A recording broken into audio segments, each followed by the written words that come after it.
वायुदेव द्वारा प्राप्त कमल पुष्प मुरझाने पर अंजना अपने पुत्र मारुति के लिए विचलित हो उठती है और अपनी मातृ शक्ति को एक तांडव का रूप देती है। दूसरी ओर लंकेश रावण इंद्रदेव के द्वारा मारुति पर वज्र प्रहार का आनंद उत्सव मनाता है, किंतु इसी बीच इंद्रदेव के अपकृत्य से रुष्ट भूदेवी अपना प्रकोप आरंभ कर देती है और उधर त्रिदेवी भी रुष्ट होकर संसार को अपना प्रभाव दिखाती है। इधर वायुदेव महादेव के अंश अचेत मारुति को लाकर उन्हीं को समर्पित कर देते हैं। अब आगे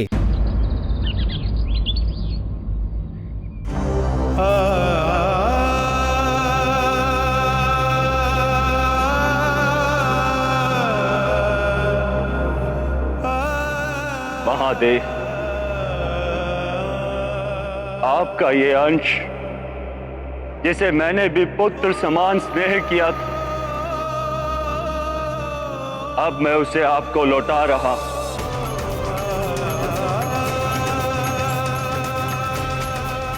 इसके जीवन की सुरक्षा का उत्तरदायित्व मेरा था, किंतु संपूर्ण प्रयास करने के पश्चात भी मैं असफल रहा। इसीलिए मुझे भी जीने का कोई अधिकार नहीं।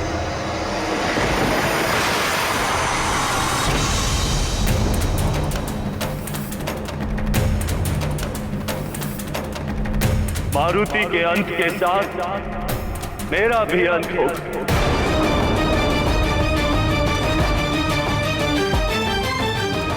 और साथ ही अंत होगा इस संसार में संचारित होने वाली समस्त वायु, जिन्हें सुचारू रूप से संचालित करने वाले मेरे समस्त 48 मरुतगण मेरे साथ ही अंत को प्राप्त होंगे।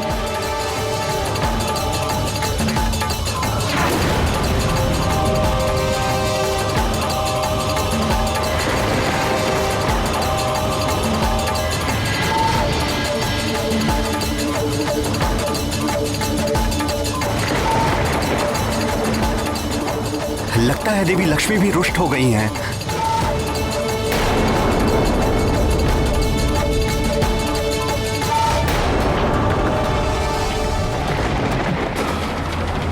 प्रियं शंकरं सर्वनाथं भजामि, प्रियं शंकरं सर्वनाथं भजामि, प्रियं शंकरं सर्वनाथं भजामि, प्रियं शंकरं सर्वनाथं भजामि। प्रकृति और पुरुष के मेल से ही सृष्टि का जन्म होता है, किंतु जब ये मेल टूट जाए तो सृष्टि समाप्त हो जाती है।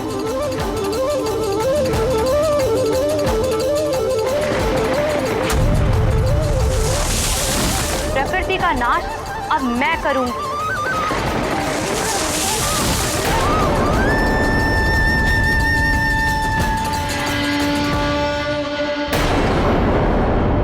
मारुति की मां देवी अंजना के दुख ने समस्त मातृत्व शक्ति को आंदोलित कर दिया है। इसके दुष्परिणाम समस्त जगत को भोगने पड़ सकते हैं। भजामि, प्रियं शंकरं सर्वनाथं भजामि, प्रियं शंकरं सर्वनाथं भजामि, प्रियं शंकरं सर्वनाथं।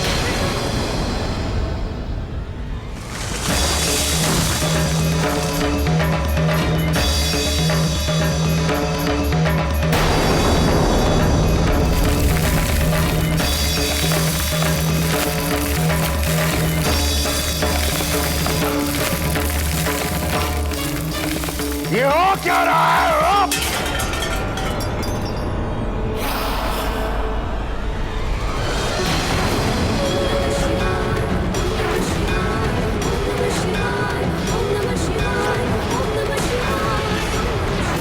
हे महादेव, निवारण कीजिए अंजना के दुख का। हे माँ महादेवी, आप तो सारे जगत की माता हैं। एक माँ की पीड़ा आप भली भांति समझ सकती हैं। आप ही अंजना की पीड़ा शांत कीजिए माता। माँ सृष्टि करता है। 9 मास संतान को गर्भ में सहेज कर रखना बहुत बड़ी तपस्या है नारी की। वही तपस्या माँ को मातृत्व शक्ति प्रदान करती है और यही मातृत्व शक्ति संतान पर स्नेह और ममता लुटाती है। तो यही मां संतान को संकट में देखकर शक्ति स्वरूपा देवी बनकर संहार करने को भी तत्पर हो जाती है। यहां तक कि सृष्टि से लेकर ईश्वर तक भी मातृत्व की शक्ति के समक्ष विवश हो जाते हैं। किंतु प्रभु, इंद्रदेव का हठ भी तो अनुचित था। प्रिय, इंद्रदेव सृष्टि के विधान की आड़ में अपने अनुचित कार्य को न्याय संगत सिद्ध करने में तत्पर थे, जबकि महादेव का कथन सत्य है कि किसी भी न्यायिक संहिता में उदारता का स्थान होना ही चाहिए, अन्यथा वो संहिता हत्या या शक्ति प्रदर्शन का साधन मात्र बनकर रह जाती है। अपने मद में चूर इंद्रदेव ये भी भूल गए थे कि उनके इस दुष्कृत्य के कारण सृष्टि को कितनी हानि हो रही थी।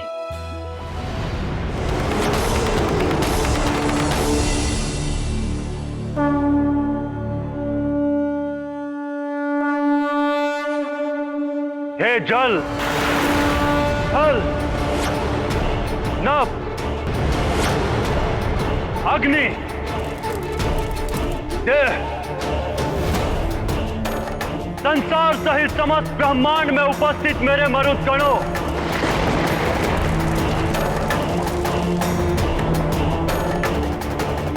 मैं वायुदेव आपका आवाहन करता हूं। आप सब आए और समाहित हो जाए मुझ में, समाहित हो जाए मुझ में, समाहित हो जाए मुझ में।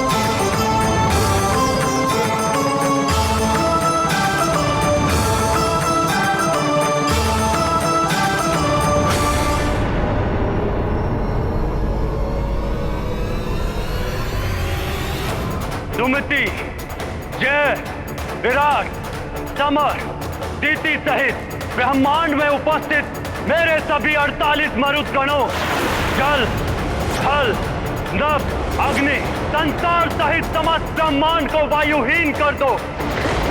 लौट आओ मेरे पास। ये तुम्हारे अधिष्ठाता 49वें मरुद वायुदेव का आवाहन है तुम सबके लिए।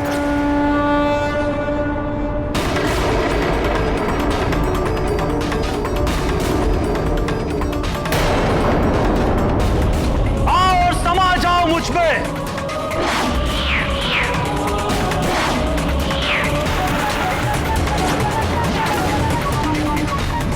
लौट आओ मेरे मरुदगणों, लौट आओ।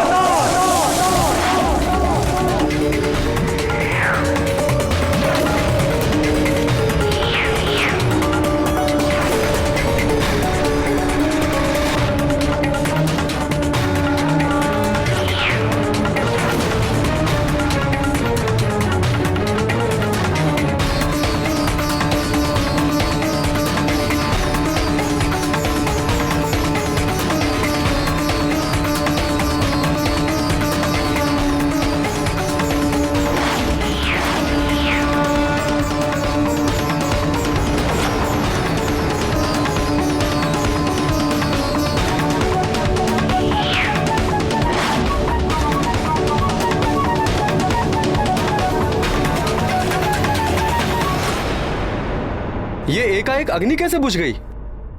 ये तो अशुभ संकेत है।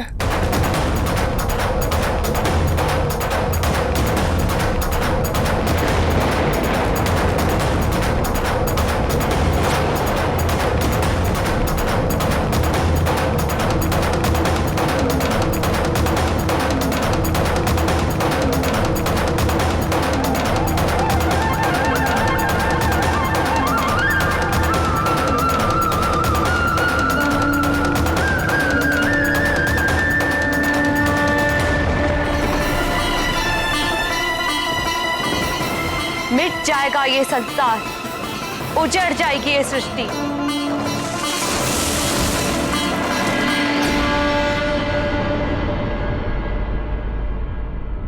पृथ्वी की अधिष्ठात्री भूदेवी आप त्रिदेवियां ही नहीं, समस्त मातृत्व शक्ति आज संतप्त हो उठी है। और फिर अंजना की पीड़ा भी तो मेरी पीड़ा है ना, क्योंकि मारुति का जन्म तो मुझ पृथ्वी के उद्धार के कार्य में प्रभु श्री राम की सहायता के लिए हुआ था।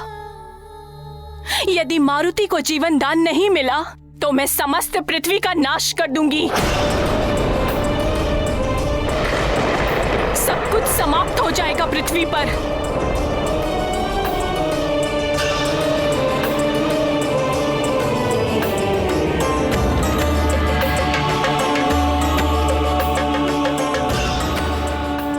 मारुति के जीवन से ही संसार का जीवन जुड़ा है। आज यदि मारुति नहीं तो संसार भी नहीं।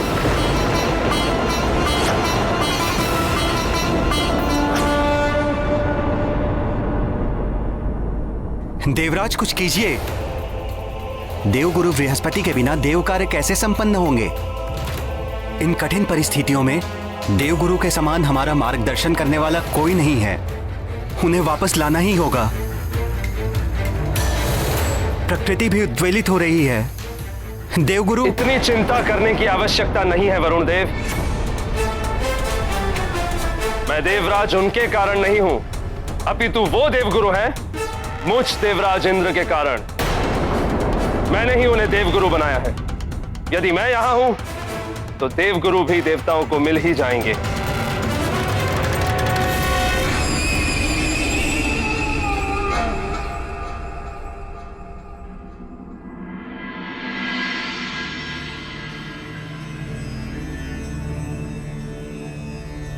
जयंत, मेरे पुत्र,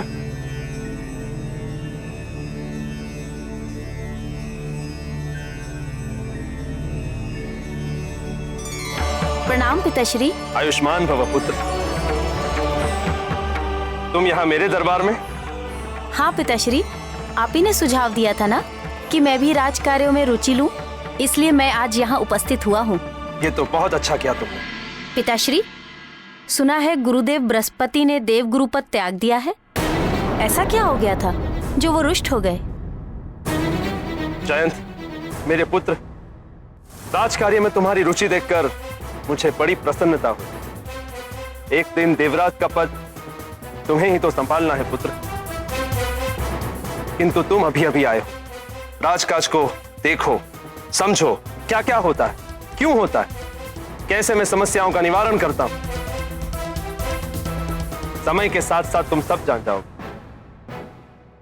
जी पिताश्री।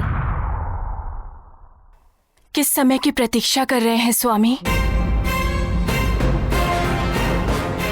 देवी शची। प्रणाम देवी। आप यहाँ?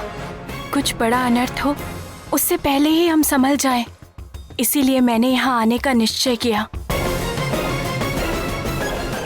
कोई अनर्थ नहीं हो सकता देवी। किसी में इतना साहस नहीं जो मुझ महाबली देवराज इंद्र को हानि पहुंचा सके। अपने चारों ओर देखिए स्वामी, त्रिदेवियों के रुष्ट हो जाने से स्वर्ग की सारी शोभा श्रीहीन हो गई है, सारी चमक लुप्त हो गई है। और जिस संसार को आप नियम पूर्वक चलाने की बात कर रहे हैं, वहां भी उथल पुथल मची हुई है। मनुष्यों की वाक शक्ति समाप्त हो रही है और प्रकृति क्षुब्ध हो उठी है। जयंत, अपनी माता को समझाओ कि ये सब मैं भी देख रहा हूं। नेत्र बंद किए नहीं खड़ा हूं मैं यहां।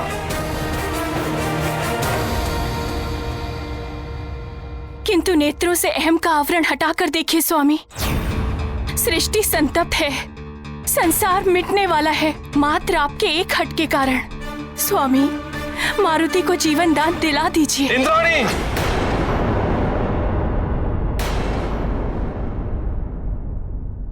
मान जाइए स्वामी, अंजना की पीड़ा का आभास मुझे भी है। उनके दुखों को दूर कर दीजिए। त्रिदेवियों, भूदेवी और वायु देव का कोप स्वतः शांत हो जाएगा और ये संसार मिटने से बच जाएगा। आप अंजना के पुत्र को पुनः जीवन दान दे दीजिए। मुझे क्या करना चाहिए और क्या नहीं करना चाहिए ये आप मुझ पर छोड़ दीजिए देवी। आप एक माँ की पीड़ा क्यों नहीं समझ रहे देवराज? कितनी कठिन तपस्या के फलस्वरूप उन्हें मारुति जैसा पुत्र प्राप्त हुआ।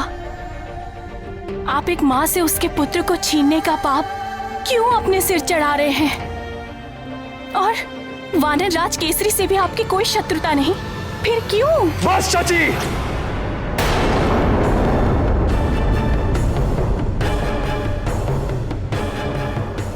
मेरे कार्यों में हस्तक्षेप करने का अधिकार किसी को नहीं है, आपको भी नहीं। केसरी से किसी शत्रुता के कारण मैंने उस वानर बालक पर वज्र प्रहार नहीं किया है। मैंने केवल अपना राजधर्म निभाया है।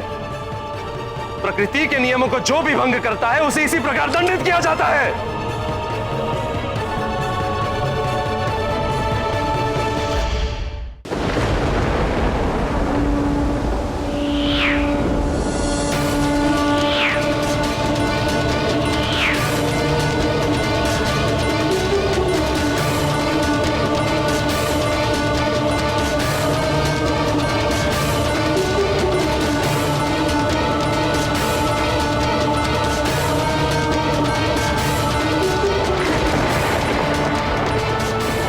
सृष्टि से मरुत गणों, लौट आओ मेरे पास।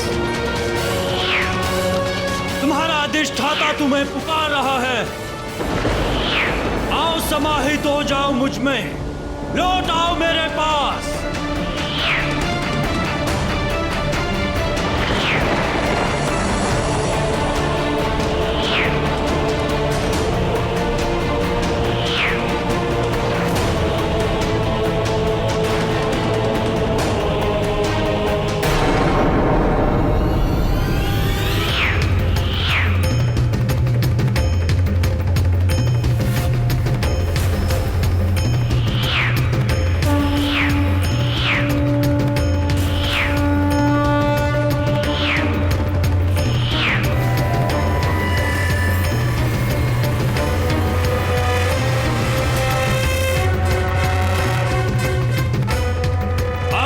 उस मरुत का आवाहन करता हूं जिससे सबको श्वास मिलती है, जो संसार के सभी जीवधारियों को जीवन देता है।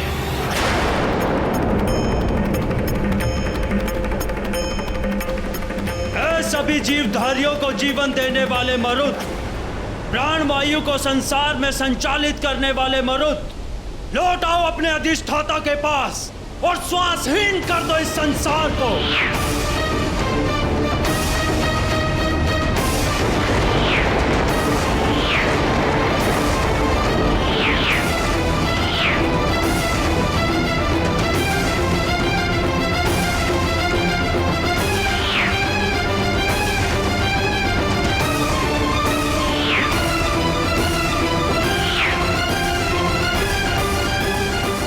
ईश्वर, ये क्या हो रहा है?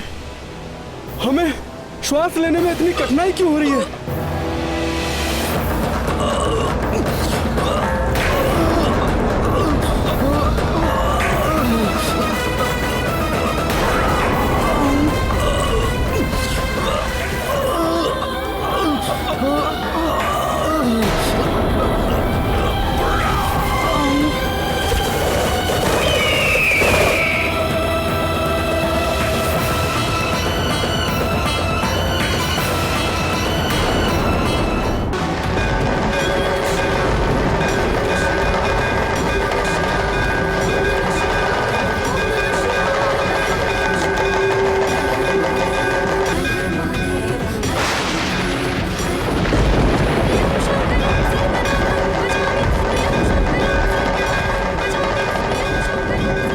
सांस अटक रही, न जाने क्या हो रहा है। ये क्या हो रहा है कायक? मेरे भी सांस अटक रही है।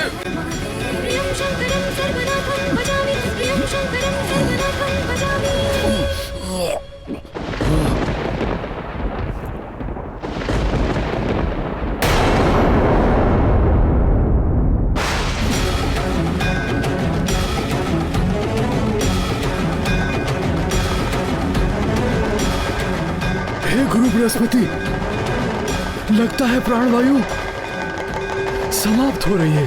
अवश्य वायुदेव कुपित हो उठे। ठहरे रखिए वानर राज केसरी, मेरा अनुमान सत्य है।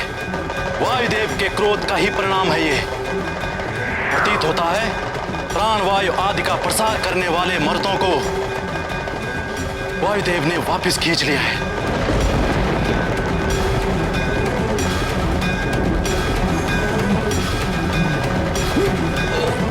अंजना,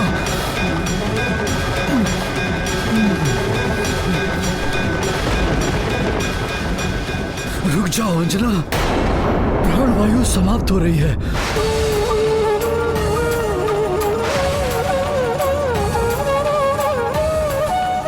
तुम्हारे प्राण भी संकट में पड़ जाएंगे।